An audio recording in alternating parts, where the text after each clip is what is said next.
Welcome to CZMA classes. आइए start करते हैं भूगोल का भाग नंबर 8वां, जिसमें हम लोग आज पढ़ने जा रहे हैं अपवाह तंत्र को।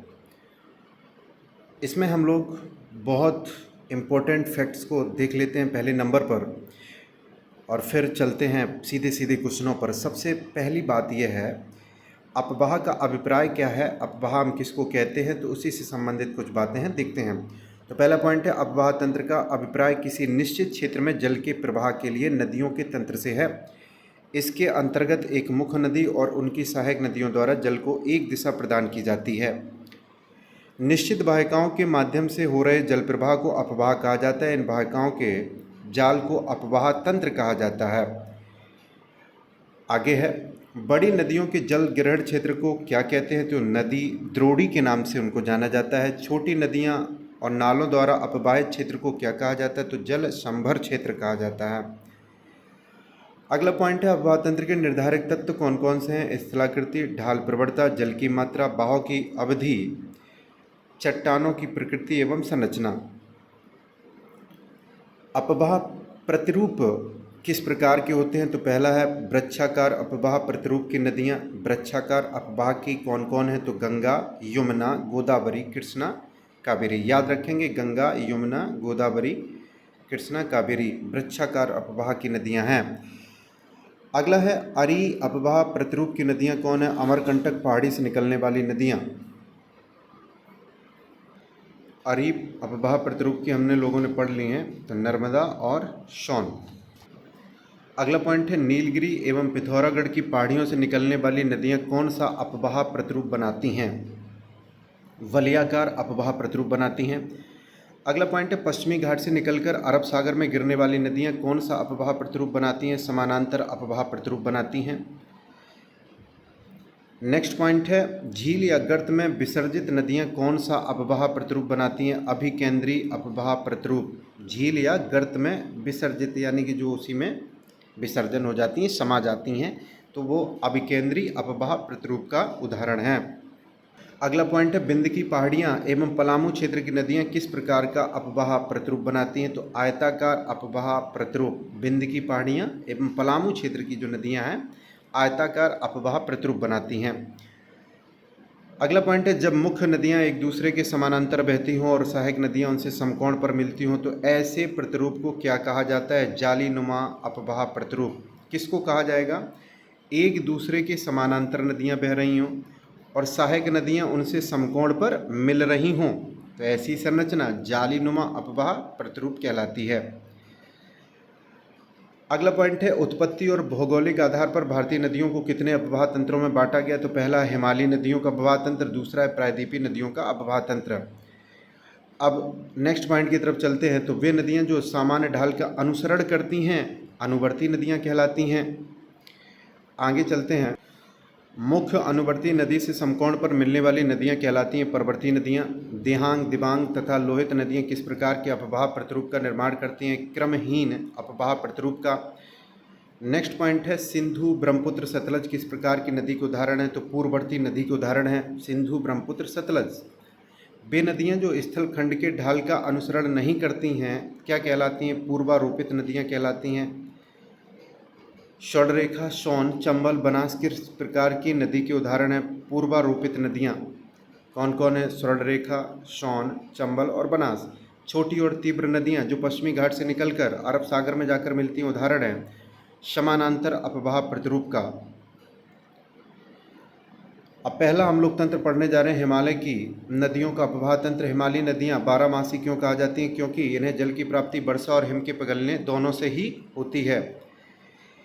हिमालयी नदियों की विशेषता है, पर्वतीय भाग में गहरे गौर्ज भी आकार की घाटियाँ, छिपरकाएँ और जलप्रपात का निर्माण करती हैं तथा मैदानी भाग में समतल घाटियाँ, गोकुर झीलें, बाढ़ग्रस्त मैदान, विसर्पों तथा डेल्टा का निर्माण करती हैं। इसमें हम लोग सबसे पहले हम पढ़ने जा रहे हैं सिंधु नदी अपवाह तंत्र को। भारत में हिमालय की नदियों में सबसे पश्चिमी नदी कौन सी है, सिंधु। सिंधु नदी का उद्गम स्थल कहाँ है, तिब्बत में कैलाश श्रेणी के बोखरचू हिमनद से। अगला पॉइंट है, सिंधु नदी भारत में किस स्थल से प्रवेश करती है, दामचोक लेह से। सिंधु नदी की भारत में लंबाई 1114 किलोमीटर, टोटल 2880 है। आगे हम लोग चलते हैं। सिंधु नदी में दाहिने तरफ से कौन कौन सी नदियाँ मिलती हैं? तो काबुल, कुर्रम, गोमल, तोची, बिबाओ, शंगर। एक बार फिर से देख लेते हैं। राइट से मिलने वाली है काबुल, कुर्रम, गोमच, तोची, बिबाओ और शंगर नदियाँ। सिंधु नदी में बाएं से मिलने वाली हैं जास्कर, सिगार, पंचनद आदि। अगला पॉइंट है जास्कर, सतलज, श्योक और स्पीति का उत्तर से दक्षिण सही अनुक्रम बताइए। तो सबसे पहले उत्तर में श्योक है, फिर जास्कर है, स्पीति है और अंत में सतलज है। यानी कि सबसे ऊपर, ऐसे ना, ऊपर उत्तर हो गया, नीचे दक्षिण हो गया, तो सबसे ऊपर कौन होगी? श्योक, फिर इसके नीचे जास्कर, फिर इसके नीचे स्पीति और नीचे सबसे कौन होगी? सतलज होगी। मैप के जरिए हम लोग देख लेते हैं मुख्य नदियों को। तो बहुत इम्पोर्टेंट है, ये आपका चीन और तिब्बत का इलाका है। यहाँ से आप देख रहे हैं कि ये सिंधु नदी आपकी जा रही है और ये पाकिस्तान में प्रवेश कर गई सिंधु नदी। और इस तरीके से इधर एक सहायक नदी है और सिंधु नदी आगे बढ़ रही है। और इसी सिंधु नदी में आप देख रहे हैं कि झेलम नदी है, चिनाव नदी है। भारत और पाकिस्तान की सीमा पर झेलम नदी बहती है।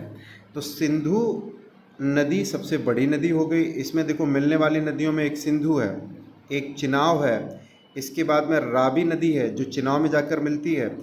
इधर आप देख रहे होंगे ब्यास नदी है और अंत में ये आपकी सतलज नदी है। मिठानकोट जगह पर ये पांचों नदियाँ तो पहले ही मिल जाती है, लेकिन जो सबसे बड़ी आपकी नदी होगी सतलज, ये यहाँ मिठानकोट पाकिस्तान में मिल जाती है। अब हम लोग एक और इधर नदी देख रहे हैं कि ये एक नदी का नाम है शांगपो। शांगपो कुछ और नहीं है, वही ब्रह्मपुत्र नदी है जो अरुणाचल प्रदेश से अचानक मुड़ जाती है यू आकार में और यहाँ भारत में अरुणाचल प्रदेश में प्रवेश कर जाती है। आगे और देखते हैं इसको स्पष्ट रूप से यहाँ। तो ये आपकी नदी रही ब्रह्मपुत्र नदी और अंत में ये असम होती हुई बांग्लादेश में प्रवेश कर जाती है। इधर आप देख रहे हैं अपनी सबसे बड़ी नदियों में से एक, भारत की सबसे बड़ी नदी गंगा नदी को। तो गंगा नदी इस प्रकार से आती हुई और कहाँ चली जाती है? सीधी बांग्लादेश में चली जाती है। इसमें बहुत सारी नदियाँ मिलती हैं। गंगा की सबसे बड़ी सहायक नदी आप देख रहे हैं कि यमुना का मिलन यहाँ हो रहा है प्रयागराज में। यमुना में मिलने वाली नदियाँ हैं चंबल, सिंधु नदी, बेतवा नदी, केन नदी, ये सब यमुना की सहायक नदियां हैं। और गंगा की सहायक नदियों में ये आप देख रहे हैं शारदा नदी है, गोमती नदी है, घाघरा नदी है, गंडक नदी है, कोसी नदी है, ये सब मुख्य नदियां हैं। इधर से आप देख रहे हैं कि ये सोन नदी है। तो सोन नदी कहाँ से मिलेगी आके?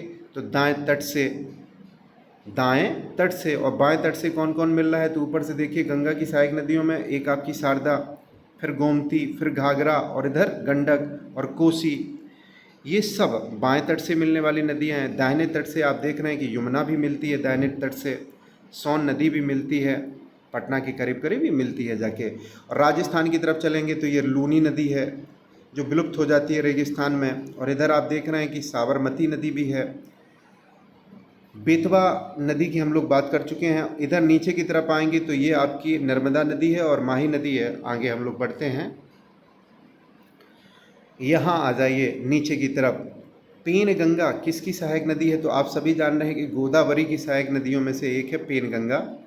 और उड़ीसा में ये डेल्टा का निर्माण करती है, वृक्षाकार डेल्टा देख लीजिए, उड़ीसा में महानदी बना रही है। और अरब सागर में गिरने वाली दो नदियां, रिफ्ट घाटी में बहने वाली, तो तापी और नर्मदा यहाँ स्पष्ट रूप से दिखाई दे रही हैं। नीचे की तरफ एक महत्वपूर्ण नदी है कृष्णा नदी और एक आपकी है तुंगभद्रा नदी। तो ये आपस में यहाँ पर मिलन है। कावेरी नदी की कई सारी सहायक नदियाँ हैं जो अरब सागर बंगाल की खाड़ी में जाकर गिरती है। तो ये मुख्य नदियों को हमने देख लिया। आगे अभी और हम लोग पढ़ेंगे अच्छे से। पहले यहाँ से स्टार्टिंग करते हैं। पचनद नदियाँ आपस में मिलकर सिंधु से कहाँ संगम बनाती हैं? मीठनकोट पाकिस्तान में। पचनद में कौन कौन सी नदियाँ हैं? सतलज, ब्यास, रावी, चिनाब और झेलम। अभी ऊपर अच्छे से हम लोगों ने इसको देखा है। नेक्स्ट पॉइंट है लेह। सिंधु नदी के किस तट पर स्थित है? तो दाहिने तट पर लेह है। सिंधु नदी जल समझौते के अनुसार भारत में कितने प्रतिशत जल का उपयोग कर सकता है? तो 20%। सिंधु की सबसे बड़ी सहायक नदी चिनाब है। नेक्स्ट पॉइंट, झेलम नदी की बात करते हैं जिसको बितस्ता के नाम से भी जाना जाता है। प्रमुख दोआब देख लेते हैं। सिंधु सागर दोआब किसके मध्य है? सिंधु तथा झेलम के मध्य। चाच दोआब झेलम तथा चिनाब के मध्य। रेचना दोआब रावी तथा चिनाब के मध्य। राफोर रावी चाफोर चिनाब। बारी दोआब बा से ब्यास और रा से रावी के मध्य। बिस्त दोआब तो वा से आप ब्यास याद रखेंगे और ता से आप सतलज याद रखेंगे।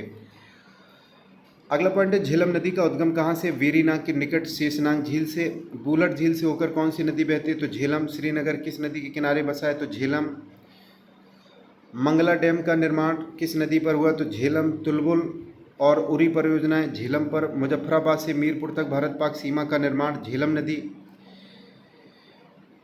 बासमंगल के यहाँ पाकिस्तान में प्रवेश से पूर्व झेलम नदी द्वारा बनाई गई गहरी घाटी को बासमंगल कहा जाता है। झेलम और रावी पाकिस्तान के किस स्थान पर चेनाब से मिलती है? तो झंग के पास। अगली है, किशनगंगा किसकी सहायक नदी है? तो झेलम की। करेबा घाटी कहाँ स्थित है? कश्मीर घाटी में। मिट्टी केसर की खेती के लिए विशेष उपयोगी होती है। अब चेनाब नदी को देख लेते हैं जिसको अस्कनी के नाम से भी जाना जाता था। चेनाब को हिमाचल प्रदेश में किस नाम से जाना जाता है? तो चंद्रभागा। चेनाब किसकी सहायक नदी है? तो सिंधु की। बाडालाचा दर्रे से किस नदी का उद्गम होता है? चंद्र और भागा। इन्हीं दोनों नदियों के मिलने से चेनाब की उत्पत्ति होती है। चेनाब का भारत में अब्बाह क्षेत्र कितना है? 21,808 वर्ग किलोमीटर। चेनाब की भारत में लंबाई कितनी? 1180 वर्ग किलोमीटर। चेनाब नदी पर निर्मित महत्वपूर्ण परियोजना है बगलिहार परियोजना, सलाल परियोजना, दुलहस्ती परियोजना। दूधगंगा नदी किस राज्य में स्थित है? तो जम्मू और कश्मीर में।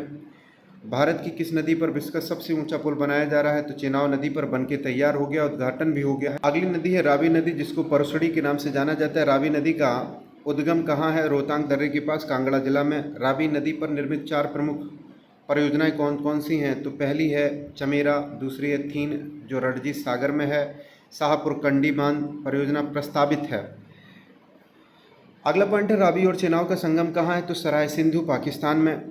नेक्स्ट पॉइंट है, चंबा घाटी में प्रवाहित होने वाली नदी तो रावी नदी। अब ब्यास नदी जिसको बिपाशा के नाम से पूर्व में जाना जाता था उसके पॉइंट्स हैं। ब्यास नदी का उद्गम ब्यास कुंड रोहतांग दर्रा से। अगला है, कुल्लू घाटी से प्रवाहित होने वाली नदी ब्यास नदी। धौलाधर श्रेणी के काती और लारगी में कौन सी नदी गौर्ज का निर्माण करती है? ब्यास नदी। ब्यास और मैदानी भाग में किस नाम स्थान पर प्रवेश करती है? तलवाड़ा, होशियारपुर जिला। हरके नमक स्थान पर ब्यास किस नदी से मिल जाती है? तो सतलज से। हरके बैराज से कौन सी नहर निकलती है? इंदिरा गांधी नहर। पचनद की एकमात्र नदी जिसका प्रवाह केवल भारत में है, ब्यास नदी। अगली नदी है सतलज नदी। सतलज नदी का उद्गम कहाँ से होता है? राक्षस ताल झील, तिब्बत का पठार से। सिंधु नदी के समानांतर प्रवाहित होने वाली नदी है सतलज नदी। सतलज नदी भारत में किस जगह से प्रवेश करती है? सिपकीला दर्रा से। भाखड़ा नांगल परियोजना किस नदी पर है? तो सतलज पर। एकमात्र पूर्ववर्ती नदी जो हिमालय की तीनों श्रेणियों को अपरदित कर प्रवाहित होती है, सतलज नदी। अगला पॉइंट है, फिरोजपुर से फजलका पंजाब के बीच भारत पाक की सीमा का निर्माण कौन सी नदी करती है? तो सतलज नदी। ब्रह्मपुत्र नदी अपवाह तंत्र को हम लोग देख लेते हैं। ब्रह्मपुत्र नदी का उद्गम स्थल चेमा योंगडुंग हिमानी मानसरोवर झील से हुआ है। तिब्बत में ब्रह्मपुत्र को किस नाम से जाना जाता है? तो सांगपो। सांगपो यानी कि यारलुंग का अर्थ है शुद्ध करने वाला। ब्रह्मपुत्र के स्थानीय नाम देहांग अरुणाचल प्रदेश में, ब्रह्मपुत्र असम में, जमुना बांग्लादेश में इसको कहा जाता है। देहांग नदी ब्रह्मपुत्र नाम से कब जाना जाता है? दिबांग और लोहित के मिलने के बाद। दिबांग और लोहित जैसे इसमें मिलती हैं उसके बाद इसका नाम ब्रह्मपुत्र हो जाता है। अगला पॉइंट है, विश्व का सबसे बड़ा नदी द्वीप किस नदी पर है? ब्रह्मपुत्र नदी पर। माजुली। राष्ट्रीय जलमार्ग संख्या 2 किस नदी पर है? ब्रह्मपुत्र। सदिया से धुबरी तक। सदिया से धुबरी तक। राष्ट्रीय जलमार्ग संख्या 2 की लंबाई 891 किलोमीटर है। माजुली द्वीप किस वर्ष भारत का नदी द्वीपीय जिला घोषित किया गया? 2016 में। असम में ब्रह्मपुत्र नदी किस प्रकार के जलमार्ग का निर्माण करती है? गुम्फित जलमार्ग। ब्रह्मपुत्र नदी की सहायक नदियां हैं सुबनसिरी है, कामेंग है, मानस, धनसिरी, जिया, भरेली, पगलाडिया, पुथीमारी, संकोश इत्यादि। ब्रह्मपुत्र की दाएं तट से मिलने वाली सुबनसिरी, कामेंग, मानस, अमोह, संकोश, तिस्ता ये दाएं तट से मिलती हैं। अब बाएं तट वाले को देख लेते हैं। ब्रह्मपुत्र की बाएं तट से सहायक नदियां दिमांग, लोहित, धनसिरी, कोपली, मेघना और बराक हैं। लोहित नदी को किस नाम से जाना जाता है? खूनी नदी है। बराक नदी का उद्गम मणिपुर की पहाड़ियां हैं। तिपाई मुख जल विद्युत परियोजना किस नदी पर निर्माणाधीन है? बराक एवं तुईबाई नदी के संगमपुर मणिपुर में लोकटक जल विद्युत परियोजना किस राज्य में है? मणिपुर में। बांग्लादेश के विरोध के कारण कौन सी परियोजना विवादित है? तपाई मुख्य जल विद्युत परियोजना। अगला है, ब्रह्मपुत्र के अववाही क्षेत्र में वार्षिक वर्षा कितनी होती है? लगभग 200 सेंटीमीटर। बाढ़, मार्ग परिवर्तन एवं तट अपरदन के लिए प्रसिद्ध है ब्रह्मपुत्र नदी। अगला पॉइंट है, ब्रह्मपुत्र नदी तंत्र से जुड़ी एवं उत्तर पूर्वी भारत की अन्य प्रमुख घाटियाँ हैं। कोपली जल विद्युत परियोजना असम में, कामेंग जल विद्युत परियोजना अरुणाचल में, अपर लोहित जल विद्युत परियोजना अरुणाचल में, डिक्रोंग जल विद्युत परियोजना अरुणाचल प्रदेश, रंगा अरुणाचल प्रदेश में जल विद्युत परियोजना, तमबे जल विद्युत परियोजना अरुणाचल प्रदेश में, दोयांग जल विद्युत परियोजना नागालैंड में, रंजीत जल विद्युत परियोजना सिक्किम में, तुईरियल जल विद्युत परियोजना मिजोरम में, धालेश्वरी जल विद्युत परियोजना मिजोरम में, तुईबाई जल विद्युत परियोजना मिजोरम में। अगला पॉइंट है, मानसून ऋतु में ब्रह्मपुत्र नदी की गहराई और चौड़ाई कितने तक बढ़ जाती है? बताओ। गहराई 10 मीटर बढ़ जाएगी, चौड़ाई 8 किलोमीटर तक बढ़ जाती है। मजाक है, इतना चौड़ाई बढ़ जाती है, बताइए। सब कुछ पानी पानी हो जाता है। अगला है, असम और पश्चिम बंगाल के बीच सीमा निर्धारण करने वाली कौन सी नदी है? संकोश नदी ब्रह्मपुत्र की सहायक है। नेक्स्ट की तरफ चलते हैं। संकोश नदी का उद्गम है भूटान के हिमालय श्रेणी से। गंगा नदी अब बात, सबसे पहले गंगा नदी के बारे में पढ़ते हैं। सतोपथ हिमानी से निकली, अलकनंदा और गोमुख के निकट गंगोत्री हिमनद से निकली भागीरथी देवप्रयाग में मिलने के बाद में संयुक्त रूप से गंगा नदी को जन्म देती हैं। अगला पॉइंट है, बद्रीनाथ मंदिर किस नदी के तट पर है? तो अलकनंदा नदी के तट पर है। राम गंगा के बाएं तट से मिलने वाली नदियां राम गंगा, गोमती, घाघरा, गंडक, बागमती, कोसी एवं महानंदा। सबसे पहले आप रामगंगा को याद रखेंगे, गोमती को, घाघरा को, फिर गंडक को, फिर बागमती को। दाहिने तट से अगर हम लोग बात करेंगे तो यमुना है, तमसा है, सोन, टोंस, करमनासा, पुनपुन, किऊल याद रखनी पड़ेगी दाहिने तट से। गंगा नदी मैदान में किस स्थान पर प्रवेश करती है? हरिद्वार। केदारनाथ किस नदी के तट पर है? मंदाकिनी। अगला है, भारत में सबसे बड़ी अववाही क्षेत्र वाली नदी कौन सी है? गंगा नदी। कानपुर, प्रयागराज, वाराणसी और पटना में कौन सी नदी है? तो पटना में से गंगा नदी के किनारे बसा सबसे बड़ा नगर पूछा गया। हम सोच रहे हैं ये तो भाई बसे ही हैं सभी के सभी, लेकिन सबसे बड़ा शहर कौन सा है? तो कानपुर है, पटना से भी बड़ा है। अगला पॉइंट है, गंगा नदी में जल का प्रवाह अधिकतम कब होता है? अगस्त और सितंबर महीने में। गंगा नदी की सर्वाधिक लंबाई उत्तर प्रदेश में है, 1450 किलोमीटर। गंगा नदी की न्यूनतम लंबाई झारखंड में 40 किलोमीटर। रामगंगा नदी गंगा नदी से कहाँ पर मिलती है? तो कन्नौज में। गंगा नदी की एकमात्र सहायक नदी जिसका उद्गम मैदान में है तो गोमती नदी फुलर झील से। गंगा की कुल लंबाई 25 है किलोमीटर में। गंगा नदी की राज्यवार लंबाई अवरोही घटते क्रम में उत्तर प्रदेश में 1450, पश्चिम बंगाल में 520, बिहार में 405, उत्तराखंड में 110, झारखंड में 40 किलोमीटर। तो ये याद रखना पड़ेगा। देवप्रयाग में भागीरथी और अलकनंदा मिल रही हैं, रुद्रप्रयाग में मंदाकिनी, अलकनंदा, कर्णप्रयाग में अलकनंदा और पिंडार, विष्णुप्रयाग में अलकनंदा और धौलीगंगा, और फिर आखिरी में नंदप्रयाग, अलकनंदा और नंदाकिनी नदियाँ आपस में आकर मिलती हैं। गंगा नदी बांग्लादेश में पद्मा के नाम से जानी जाती है। विश्वासघाती नदी हुगली को कहा जाता है। गंगा ब्रह्मपुत्र का डेल्टा विश्व का सबसे बड़ा डेल्टा माना जाता है। इसका विस्तार कहाँ से कहाँ तक है?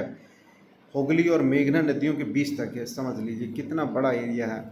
कोलकाता बंदरगाह किस नदी के तट पर स्थित है? तो हुगली। गंगा नदी में बाएं से मिलने वाली अंतिम प्रमुख नदी है महानंदा। दामोदर नदी जिसे बंगाल का शोक भी कहा जाता है किसकी सहायक नदी है? हुगली की। राष्ट्रीय जलमार्ग संख्या 1 का संबंध है गंगा नदी से, जो प्रयागराज से हल्दिया तक है। वितरका क्या होती है? तो मुख्य नदी से निकलने वाली छोटी नदी जो उसमें नहीं मिलती है वितरका कहलाती है, जैसे हुगली नदी। किस वर्ष गंगा नदी को राष्ट्रीय नदी का दर्जा मिला? तो 2008 में राष्ट्रीय नदी का दर्जा मिला। अगला पॉइंट है, गंगा एवं यमुना नदी को जीवित मानव का दर्जा किस न्यायालय ने दे दिया? उत्तराखंड उच्च न्यायालय ने 2017 में। गंगा नदी को प्रदूषण मुक्त करने हेतु गंगा एक्शन प्लान 1986 में आया। नमामि गंगे परियोजना कब शुरू की गई? तो जून 2014 में शुरू की गई। नमामि गंगे परियोजना के उद्देश्य हैं प्रदूषण के प्रभाव को कम करना, संरक्षण और कायाकल्प। हुगली व भागीरथी। पश्चिम बंगाल में गंगा नदी दो हिस्से में बट जाती है। मुख्य शाखा भागीरथी बांग्लादेश चली जाती है। गंगा नदी उत्तर प्रदेश के कितने जिलों से बहती है? तो 28, बिजनौर से बलिया तक। गंगा नदी का डेल्टा किस प्रकार का डेल्टा है? तो चापाकार डेल्टा है। गंगा नदी का वाटर टावर किसे कहते हैं? तो नेपाल को। अब कथन और कारण है, देख लेते हैं। कथन पहला है, गंगा बहुत ही प्रदूषित नदी है। कारण है, जो नदी जितनी पवित्र होती है वह उतनी ही प्रदूषित होती है। ऐसा कुछ नहीं है कि जो नदी जितनी पवित्र होगी उतनी अधिक प्रदूषित होगी, गलत बात है। तो इसमें ही ये कहा गया कथन ये सही है। अगला पॉइंट है, केंद्र और राज्य सरकार द्वारा गंगा तथा उसकी बेसिन की सफाई से संबंधित कुछ प्रमुख योजनाएं। गंगा कार्य योजना फर्स्ट और सेकंड। राष्ट्रीय नदी संरक्षण योजना चलाई गई। राष्ट्रीय स्वच्छ गंगा मिशन चलाया गया। नमामि गंगे मोदी जी ने भी स्टार्ट कर दिया।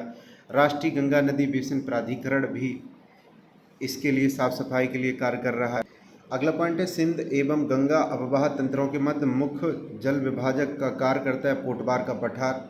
गंगा की सहायक नदियों के साथ संगम स्थल को यहाँ पर दिखाया गया है। रामगंगा कन्नौज में मिलती है। गोमती गाजीपुर में। सरयू छपरा में। छपरा मतलब बिहार का। अगला है, गंडक हाजीपुर में। यमुना प्रयागराज में। पुनपुन फतुहा बिहार में। दामोदर हावड़ा पश्चिम बंगाल। महानंदा पश्चिम बंगाल में। कोसी भागलपुर में बिहार में। सोन पटना के पास। नेक्स्ट है यमुना नदी। यमुना नदी का उद्गम यमुनोत्री हिमानी बंदरपुच श्रेणी से हुआ। गंगा की सबसे लंबी सहायक नदी यमुना ही है, जो दाएं तट पर प्रयागराज में मिल जाती है। यमुना की प्रमुख सहायक नदियां कौन सी हैं? चंबल, सिंध, बेतवा, केन, टॉन्स, हिंडन। कथन है, दिल्ली और आगरा के मध्य वर्ष के अधिकांश समय में यमुना नदी मृत हो जाती है। यमुना असतत वाहिनी नदी है, ये सही है, लेकिन हिमालय की जितनी नदियाँ हैं वो सतत वाहिनी हैं। नेक्स्ट पॉइंट है, यमुना में बाएं से मिलने वाली नदियाँ। हिंडन, टॉन्स, टॉन्स हिमाचल प्रदेश की। गिरी, ऋषि गंगा, हनुमान गंगा, ससुर खदेरी, रिंद, शेंगर, शेंगर नदी जो औरैया से होते हुए आगे बढ़ती है, टाबा टाबा होते हुए, बरोड़ा नदी। अगला है, यमुना में दाएं से मिलने वाली नदियां कौन कौन सी हैं? तो दाएं से मिलने वाली चंबल, बेतवा, केन, सिंध, बगाइन, ये आपकी दाएं से मिलती हैं। सहायक नदियां क्या होती हैं? मुख्य नदी में मिलने वाली नदी जिसका आधार तल मुख्य नदी से ऊंचा होता है। लखवार ब्यासी बांध उत्तराखंड का। ताजे बाजा बैराज बांध हरियाणा का किस नदी से संबंधित है? तो यमुना नदी से। लखवार ब्यासी और ताजे बाजा बैराज। अगला पॉइंट है, हाल ही में कौन सी नदी जल में अमोनिया के उच्च स्तर पाए जाने के कारण चर्चा में रही? यमुना नदी। सोनीपत जिले की औद्योगिक इकाइयों के प्रदूषित जल के कारण ऐसा देखा गया। अगला पॉइंट है, कौन सी श्रेणी यमुना और सोन के मध्य जल दुभाजक का कार्य करती है? कैमूर। रामगंगा नदी का उद्गम दूध टोली श्रेणी गैरसेण जो कुमायूं हिमालय की गढ़वाल श्रेणी में है वहाँ से हुआ था। अगला पॉइंट है, रामगंगा नदी मैदान में कहाँ से प्रवेश करती है? नजीबाबाद, बिजनौर से।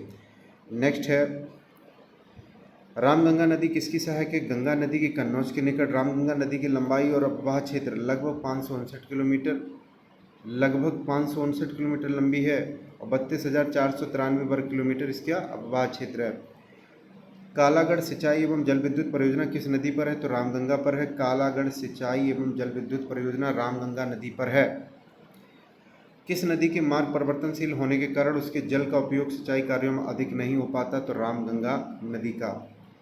रामगंगा की सहायक हैं कोन, गगन, अरिल, कोसी एवं देहुआ।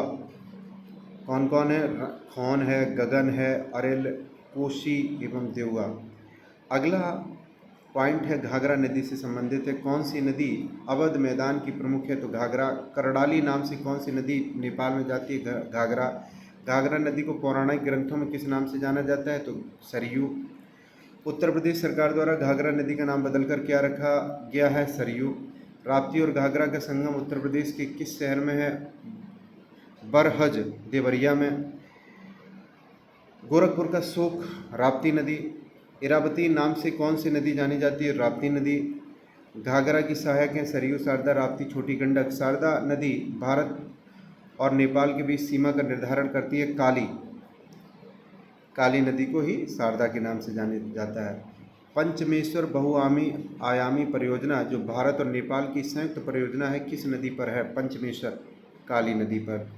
शारदा नहर परियोजना उत्तर प्रदेश की सबसे बड़ी नहर किस स्थान पर है? बनवासा, उत्तराखंड में। ऊपरी शारदा बैराज, निचली शारदा बैराज और टनकपुर बैराज का संबंध किस नदी से है? शारदा नदी से। अगले पॉइंट की तरफ चलते। सिंधु सभ्यता का स्थल आलमगीरपुर किस नदी के तट पर है? तो हिंडन नदी। गोविंद वल्लभ पंत सागर जलाशय का संबंध रिहंद नदी से है। जल प्रवाह के आयतन की माप का मात्रक क्यूसेक है। उत्खात भूमि चंबल नदी से है। उत्खात भूमि को किस अन्य नाम से जाना जाता है? बेहड़। चंबल परियोजना का संबंध राजस्थान एमपी से है। गांधी सागर मध्य प्रदेश में है। महाराणा प्रताप और जवाहर सागर राजस्थान में है। लखनऊ और जौनपुर किस नदी के किनारे हैं? तो गोमती नदी के। कोसी परियोजना का संबंध नेपाल और भारत से है। गंडक परियोजना का संबंध बिहार, यूपी और नेपाल से है। अब प्रायद्वीपीय अववाह तंत्र की नदियां देख लेते हैं। प्रायद्वीपीय नदी तंत्र हिमालयी नदी तंत्र की अपेक्षा अधिक पुराना है। यहाँ की नदियाँ चौड़ी, उथली घाटियाँ, प्राण ढाल प्रवणता, अत्यंत मंद एवं प्रौढ़ावस्था को प्राप्त कर चुकी हैं। यहाँ का मुख्य जल विभाजक पश्चिमी घाट है। अध्यारोपण एवं पुनर्यवन के कारण ये कई क्षेत्रों में प्रपातों का निर्माण भी करती हैं। प्रायद्वीपीय नदियों को दो भागों में बांटा जाता है। पहला बंगाल की खाड़ी की नदियाँ जिसमें स्वर्णरेखा, बैतरणी, ब्राह्मणी, गोदावरी, कृष्णा, कावेरी, महानदी आदि हैं। अरब सागर की नदियाँ हैं नर्मदा, तापी, माही, साबरमती, पेरियार, मांडवी, ज्वारी। मांडवी और ज्वारी, ये ज्वारी नदी जो है गोवा से निकलती है। अगला पॉइंट है बंगाल की खाड़ी में गिरने वाली नदियों को देख लेते हैं। महानदी का उद्गम सिहाबापाड़ी, अमरकंटक पठार से। शिवनाथ, हंसदेव, मांड, ईव, जोंक एवं तेल नदियाँ किसकी सहायक हैं? तो महानदी की। हीराकुंड एवं टिकरापारा बांध किस नदी की बहुउद्देशीय परियोजना है? तो महानदी की। प्रायद्वीपीय भारत की सबसे लंबी नदी गोदावरी 1465 किलोमीटर। दक्षिण भारत की गंगा गोदावरी नदी। गोदावरी का स्थल त्र्यंबक, नासिक से है। मंजरा नदी गोदावरी नदी में कहाँ मिलती है? तो हैदराबाद के पास गोदावरी में मंजरा मिल जाती है। गोदावरी की प्रमुख सहायक हैं पूर्णा, बरधा, बेनगंगा, प्राणहिता, इंद्रावती, सबरी, प्रवरा, ताल, मंजरा, मानरे गोदावरी की सहायक हैं। गोदावरी की नदी द्रोणी का विस्तार किन राज्यों में? महाराष्ट्र में सबसे अधिक, मध्य प्रदेश, छत्तीसगढ़, उड़ीसा, तेलंगाना, आंध्र प्रदेश एवं कर्नाटक। प्रायद्वीपीय भारत की दूसरी सबसे बड़ी नदी कृष्णा है जो 1400 किलोमीटर है। कृष्णा नदी का उद्गम है महाबलेश्वर पश्चिमी घाट से। कृष्णा नदी की सबसे बड़ी सहायक नदी है तुंगभद्रा। कृष्णा नदी जल विवाद का संबंध आंध्र प्रदेश, कर्नाटक एवं महाराष्ट्र है। भारत का दूसरा सबसे बड़ा डेल्टा आंध्र प्रदेश में कृष्णा एवं गोदावरी का संयुक्त है। तुंगभद्रा की सहायक नदी हगरी किस लिए प्रसिद्ध है? हगरी जल विद्युत परियोजना के लिए। कृष्णा की प्रमुख सहायक नदी कौन कौन सी हैं कृष्णा की? तो कोयना, बरडा, पंचगंगा, दूधगंगा, घाटप्रभा, मालप्रभा, भीमा, तुंगभद्रा, मूसी, ये कृष्णा की हैं। विजयनगर की स्थापना किस नदी के तट पर हुई? तो तुंगभद्रा नदी के तट पर। कावेरी नदी का उद्गम है कर्नाटक के कोडगु जनपद की ब्रह्मगिरी पहाड़ी से। कावेरी नदी कोडगु जनपद है कर्नाटक का। कावेरी नदी के अववाही क्षेत्र का राज्यवार विवरण तमिलनाडु तथा पुदुचेरी में 56%, कर्नाटक में 41%, केरल में 3% ही। अगला शिव समुद्रम व होगेनेकल जलप्रपात किस नदी पर है? कावेरी पर है। शिव समुद्रम व श्रीरंगपट्टनम नदी द्वीप का संबंध कावेरी से है।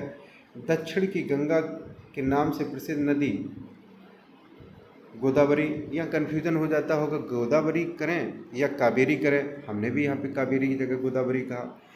तो वृद्ध नदी या वृद्ध गंगा आपकी गोदावरी है, ये आपकी दक्षिण की गंगा कावेरी। प्रायद्वीपीय भारत की वह नदी जो 3 बार धाराओं में विभक्त होती है कावेरी। कावेरी नदी अववाही क्षेत्र किस फसल के लिए प्रसिद्ध है? धान के लिए। कावेरी नदी का समुद्र से मिलन स्थल कावेरीपत्तनम के निकट बंगाल की खाड़ी। कावेरी नदी के बाएं तट पर मिलने वाली नदियां हेमावती, लोकापावनी, हेरांगी, सिमसा, अर्कावती प्रमुख हैं। कावेरी की प्रमुख हैं हेमावती, लोकापावनी, हेरांगी, सिमसा, अर्कावती। कावेरी के दाएं तट पर मिलती है लक्ष्मण तीर्थ, काबिनी, सुवर्णावती, नुबाऊ, भवानी, अमरावती की प्रमुख दाएं तट से मिलने वाली नदियां हैं। अगला पॉइंट है, किन कारणों से कावेरी नदी सदा नीरा नदी की प्रकृति की हो जाती है? ऊपरी घाटी में दक्षिण पश्चिम मानसून एवं निचली घाटी में उत्तर पूर्व मानसून द्वारा प्राप्त पर्याप्त वर्षा जल के कारण। अगला पॉइंट है, किस नदी डेल्टा के बारे में कहावत है कि जितनी भूमि एक हाथी बैठने में घेरता उतने में 7 व्यक्तियों के लिए अन्न पैदा होता? कावेरी डेल्टा का। बैगई नदी का संबंध किससे है? तो तमिलनाडु से। मदुरई किस नदी के तट पर है? तो बैगई नदी के। बैगई नदी का समुद्र से मिलन स्थल पाक की खाड़ी में। कृष्णा और कावेरी नदियों के मध्य किस नदी का प्रवाह है? तो पेन्नार नदी का है। गढ़सोप्पा जलप्रपात शरावती पर है। केरल की सबसे बड़ी नदी भरतपुजा नदी अन्नामलाई से उद्गम होता है। अफवाह क्षेत्र की दृष्टि से बात हो रही है। केरल की सबसे लंबी नदी पेरियार नदी अन्नामलाई उद्गम स्थल है। अगला पॉइंट है, तीरी खोल नदी किस राज्य की सीमा को बनाती है? गोवा में महाराष्ट्र। गोवा राज्य की 2 प्रमुख नदियां हैं, मांडवी और ज्वारी। निजाम सागर मंजरा नदी पर तेलंगाना में है। अलमाटी परियोजना कृष्णा नदी पर कर्नाटक में है। तुंगभद्रा परियोजना तुंगा और भद्रा के संगम पर है, कर्नाटक आंध्र प्रदेश के बीच में है। श्रीशैलम परियोजना जो है कृष्णा नदी पर है, आंध्र प्रदेश तेलंगाना के बीच। नागार्जुन सागर कृष्णा नदी पर है। नागार्जुन सागर कहाँ? कृष्णा, तेलंगाना आंध्र प्रदेश की सीमा पर। पोचमपाद परियोजना गोदावरी नदी पर आंध्र प्रदेश में। मचकुंड परियोजना मचकुंड नदी पर आंध्र प्रदेश और उड़ीसा में। रामगुंडम परियोजना गोदावरी नदी तेलंगाना में। इडुक्की परियोजना पेरियार में केरल में। उकाई परियोजना ताप्ती पर है गुजरात में। काकरापार परियोजना ताप्ती पर है गुजरात में। शरावती जल विद्युत परियोजना शरावती नदी पर कर्नाटक तमिलनाडु और गोदावरी के बीच में है। कोयना परियोजना कोयना नदी पर है महाराष्ट्र में। तेलुगु गंगा परियोजना कृष्णा नदी पर है, महाराष्ट्र आंध्र प्रदेश कर्नाटक और तमिलनाडु। आगे की तरफ चलते हैं। व्हीलर द्वीप उड़ीसा तट के पास बंगाल की खाड़ी में कौन सी नदी गिरती है? तो ब्राह्मणी। पंबा नदी अन्नामलाई पहाड़ी से निकलकर किस नदी में गिरती है? वेम्बनाड झील में। बड़ी नदी का संबंध नदी में प्रवाहित होने के आयतन से है, जबकि लंबी नदी का तात्पर्य नदी की भौगोलिक लंबाई से है। अगला पॉइंट है, अरब सागर में गिरने वाली नदियों को हम लोग देख लेते हैं। तो पहला पॉइंट है, अमरकंटक की पहाड़ी से निकलकर पश्चिम की तरफ भ्रंश घाटी में प्रवाहित होने वाली अरब सागर की नदी नर्मदा नदी 1312 किलोमीटर है। धुआंधार जलप्रपात नर्मदा नदी पर है। नर्मदा का बह क्षेत्र मध्य प्रदेश में 87%, गुजरात में 11.5 और महाराष्ट्र में 1.5। तापी नदी का उद्गम स्थल है मुल्ताई पहाड़ी सतपुड़ा मध्य प्रदेश की। सतपुड़ा तथा अजंता पहाड़ी के बीच भ्रंश घाटी में प्रवाहित होने वाली नदी है तापी नदी। सूरतनगर स्थित है तापी नदी के तट पर। काकरापार और उकाई परियोजना तापी पर हैं। नर्मदा एवं तापी नदियों के मध्य स्थित पहाड़ी है सतपुड़ा पहाड़ी। डेल्टा क्या होता है? नदी जब सागर या झील में गिरने के दौरान वेग में कमी के कारण अपने मलबे का निक्षेप करने लगती है तो वहाँ विशेष प्रकार के स्थल रूप का निर्माण होता है। इस स्थल रूप को ही डेल्टा का रूप दिया गया है। ऐश्वरी का है, नदी के जल में तीव्र बहाव के कारण जब मुहाने पर मलबे का निक्षेप नहीं होता और नदी का मुहाना छिछला होने के बजाय गहरा हो जाता है तो ऐसे मुहाने को ऐश्वरी कहते हैं।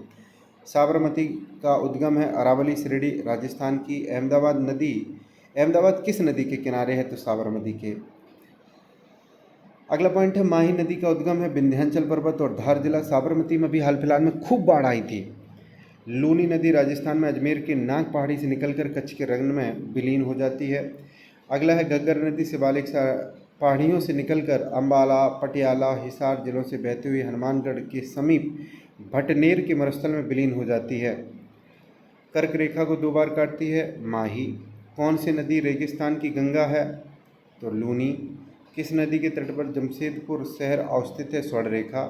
प्रायद्वीपीय पठार की नदियों का उत्तर से दक्षिण महानदी आपकी ऊपर, फिर कृष्णा, फिर गोदावरी, फिर कृष्णा, फिर पेन्नूर, फिर पलार, फिर कावेरी, अंत में बैगई, आखिरी में बैगई है और शुरू में आपका महानदी है। हमको अच्छे से इसको याद रखना पड़ेगा।